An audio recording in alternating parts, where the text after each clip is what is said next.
Hello students, welcome back to my YouTube channel Geography Guru. Today we are going to discuss about class 10th SST Social Science worksheet number 87.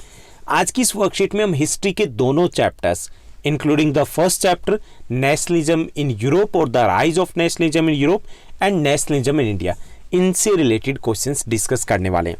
Let's begin. As it is visible on your screen, this is our worksheet number 87. Subject SST Social Science, date 23rd of Feb 2021. Total 8 questions are given in this worksheet, including 4 very short answer type question और next 4 हमारे short और long answer type questions रहेंगे. First question जो दिया गया है, when was the Rowlatt Act passed? Rowlatt Act कब पास किया गया था ये हमें बताना है. So 4 options are there, 1912, 1914, 1919 and 1920. हमारा आंसर रहेगा third 1919. It was passed in 1919. क्यों पास किया गया था?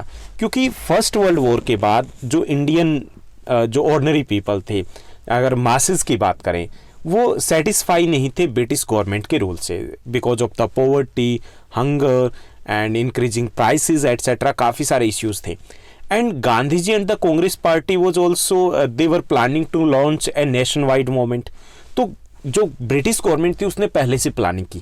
दे पास्ड दिस रॉलेट एक्ट को पास किया गया and this act gave enormous power to the British government, British police. Enormous means unlimited power to the British police because now they could arrest any person without any reason for indefinite period. Minimum 2 years के लिए वो किसी को भी arrest कर सकते थे. Okay, so this was the Rowlatt Act and it was passed in 1919. Now let's move to the second question. Second question हमें दिया गया, which among the following statements is not related to the unification of Italy.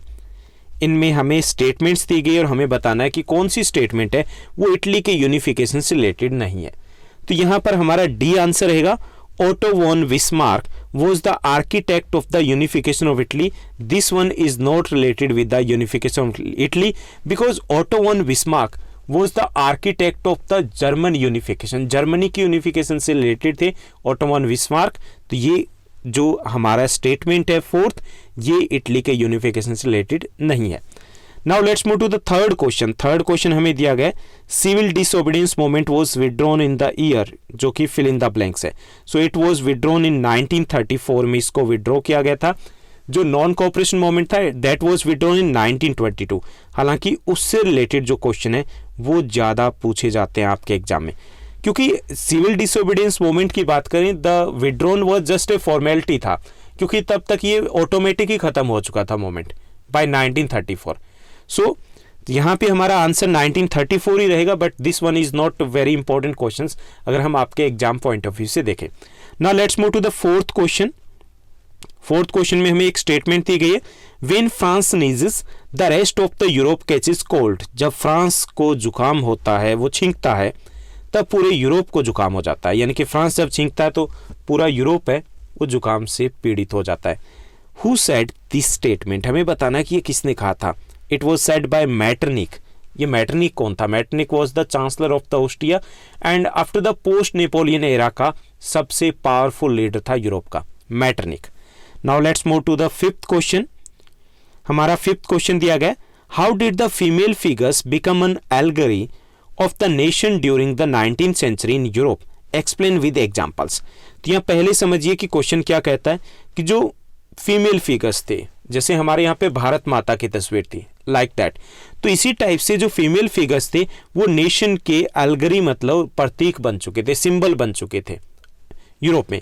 हमें example देके बताना है कि कैसे और कहाँ ये ऐसा सब कुछ हुआ था. The artist in the 18th and the 19th centuries often made efforts to represent a country as if it were a person.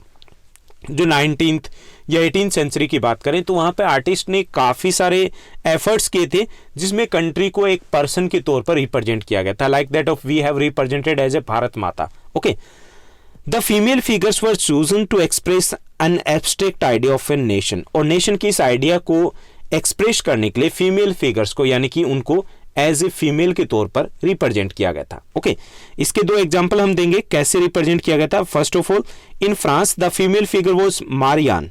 France में मारियान जो फीमेल फिगर थे which was characterised by the liberty, the republic, यानी कि उनके symbolize किया गया था कि वो लिबर्टी के सिंबल थे, वो रिपब्लिक के सिंबल थे।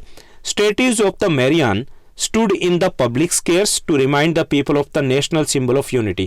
और जगह जगह पे मारियान की वो पिक्चर्स, वो फिगर्स, वो स्टेच्यूज वो लगाए गए थे ताकि लोगों को रिमाइंड रहे कि हम अपने नेशन से बिलोंग करते हैं, for the unity of the country.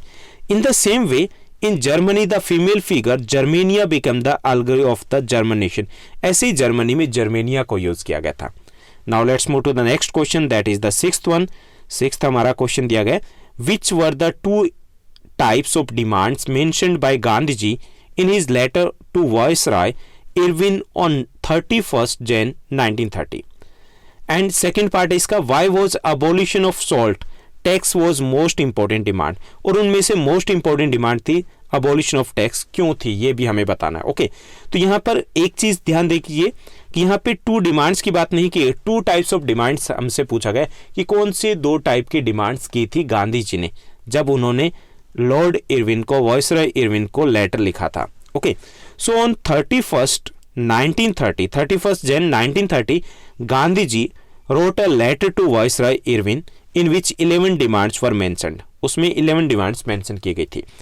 To types of demands mentioned by Gandhi ji, दो टाइप की डिमांड्स थी वो मेंशन की गई थी। Demands related to general interest से रिलेटेड डिमांड्स थी कुछ, and demands related to the varied classes of the belonging to farmers and industrialist.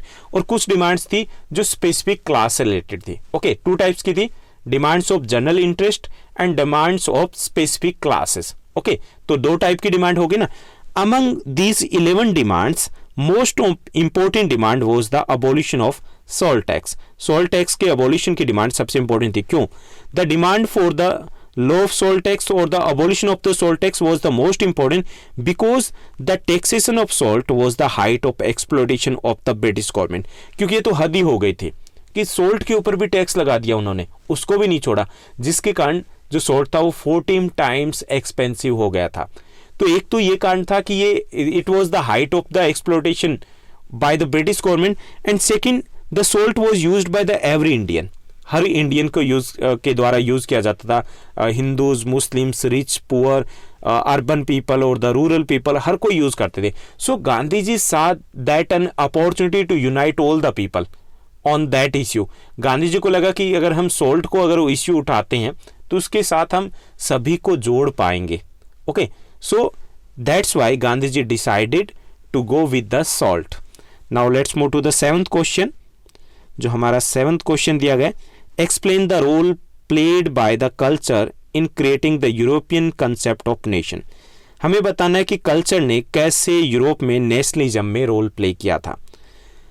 Culture played an important role in creating the idea of nation in Europe in following way. First, romanticism was a cultural movement that tried to evoke the feelings of common past and share heritage through the stories, through the poems, etc. जैसे पहला जो प्रयास था, जो effort किया गया था, वो था romanticism. That was a moment, एक आंदोलन था वहां पर। Okay, and it tried to evoke the feelings of the common past and share heritage. जो शेयर हेरिटेज था, सांझी जो कल्चर थी उनकी, या फिर जो कॉमन पास्ट था, उसको दोबारा से एक तरीके से उन्होंने रीलॉन्च किया था। Okay, just to bring all the people all together, ताकि सब लोगों को एक साथ इकट्ठा किया जाए। इसके लिए क्या किया गया था? During this romanticism moment the people rewrite there history. जो हिस्ट्री थी उसको दोबारा से राइट किया गया था, एंड दे ब्रोट अगेन, दोबारा वापस लेकर के आए थे जो कॉमन उनके हेरिटेज थे, जो कॉमन उनका पास्ट था। Second, the idea of nation was popularise through the folk culture of songs, poetry and dance. और इसी दौरान जो आइडिया ऑफ नेशन था उसको पॉपुलराइज किया गया था using the folk culture such as the songs, such as the poetry, dance etcetera. उनसे उसको कनेक्ट कर दिया गया था। So it become even more popular. Third, local culture was sought also to reach the large population of the illiterate people. इसके साथ साथ local culture जो थी, लोकल कल्चर थी, उसने भी एक तरीके से ज्यादा लोगों तक इस आइडिया को पहुंचाया था। Because illiterate people they could understand only in the local culture, उसी से ही वो समझ सकते थे, अंडरस्टैंड कर सकते थे। सो उनको कनेक्ट करने के लिए लोकल कल्चर है, लोकल जो कल्चर है उसकी सहायता ली गई थी, उसकी हेल्प ली गई थी। The language was also essential in A national identity की बात करें तो उसमें लैंग्वेज ने भी एक इंपॉर्टेंट रोल प्ले किया था। जैसे पोलिश जो लोग थे, they came together just because of Polish language, उसके कारण वो साथ आए थे and they fought against the Russian government. Now let's move to the next question. जो हमारा नेक्स्ट क्वेश्चन रहेगा, this one is the 8th and the last question of this worksheet. Who was Alluri Sitarama Raju? हमें बताना अलूरी सीताराम राजू कौन थे and describe his contribution to the non cooperation movement में उनका क्या कंट्रीब्यूशन था, ये भी हमें बताना। सो पहली चीज, अलूरी सीताराम राजू एक ही पर्सन थे। Alluri Sitarama Raju was a revolutionary of the Indian freedom struggle के एक रेवोल्यूशनरी थे, जिसको हिंदी में हम क्रांतिकारी बोलते हैं, and leader of the tribals of Andhra Pradesh during the non cooperation movement में ही लेड द ट्राइबल पीपल, उनको लीड किया था। कब? जो नॉन कोऑपरेशन मूवमेंट था उस टाइम में। अब हमें बताना है उनके कंट्रीब्यूशन क्या था नॉन कोऑपरेशन मूवमेंट में। First, he led the tribal during the non cooperation movement, उन्होंने ट्राइबल को लीड किया था। He was greatly influenced by the Gandhi ji's ideas, वो गांधी जी के आइडियाज से काफी इन्फ्लुएंस्ड थे। However he believed that only through the non violence we can not bring और we can not achieve swaraj. लेकिन हालांकि he was in greatly influenced by Gandhi ji's ideas से वो इन्फ्लुएंस थे, लेकिन he believed that only through the non violence we cannot achieve Swaraj, कि उनका मानना था कि हम सिर्फ नॉन वायलेंस से स्वराज प्राप्त नहीं कर सकते। So he led a guerrilla war against the British government, के खिलाफ वो एक गुरिल्ला वॉर है वो भी लीड करते हैं। गुरिल्ला वॉर का मतलब है कि छुप करके अटैक करना। Okay, so that was the contribution of Alluri Sitarama Raju in the Indian freedom struggle. That's all in this worksheet. I hope आपको ठीक से समझ में आया होगा। अगर आपको ये वीडियो अच्छी लगी, समझ में आई, तो इस वीडियो को लाइक और शेयर करना मत भूलिएगा। Thank you, bye bye, have a nice day.